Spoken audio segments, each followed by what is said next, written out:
Durante el tema de creación de contenido audiovisual, tenemos dos aspectos bien marcados: las imágenes y el audio.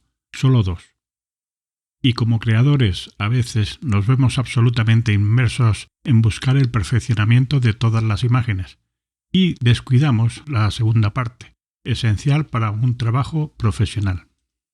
Deberíamos seguir los mismos pasos de diseño y perfeccionamiento en el sonido para ganar la batalla de la edición. Mira si no este vídeo aburrido, soso.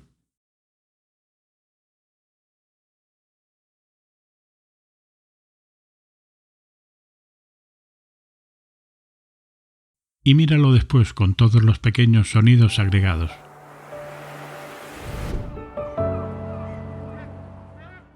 Que le aportan profundidad y que nos hacen sumergirnos en la escena.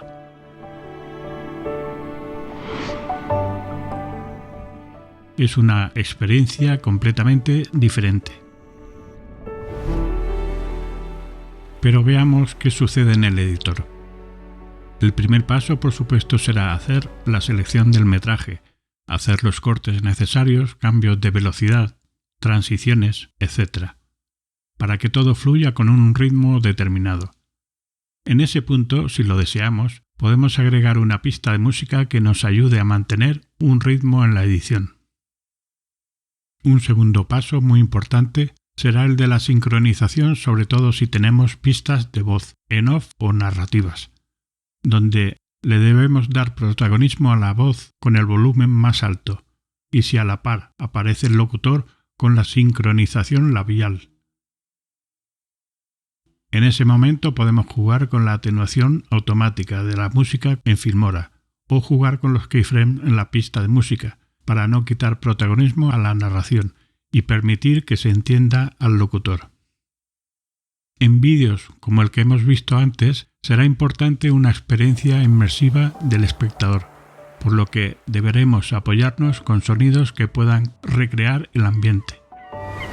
Pueden ser de la misma grabación si tienen suficiente calidad, o pueden ser descargados de las bibliotecas que podemos encontrar en la red.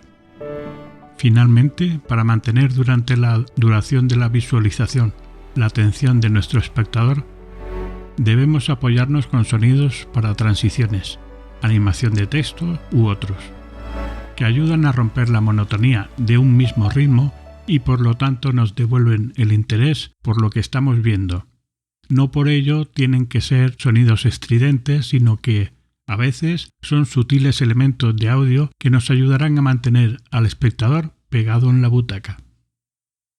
Todo ello debe ser sincronizado para que cada sonido actúe en el momento preciso que se ejecuta una acción o animación en la pantalla. Y al conjunto de todos esos sonidos, música y narración, y al hecho de sincronizarlo todo, se le denomina diseño sonoro. Os animo a que lo practiquéis, aunque sea con pequeños cortos que podéis grabar con el móvil mismo. Disfrutaréis vosotros también al observar que vuestra edición y creación sube infinitamente más de nivel. Solo debéis comentar si tenéis alguna duda o si deseáis que amplíe algún punto del tema, y con gusto haré un tutorial más detallado o con algún ejemplo.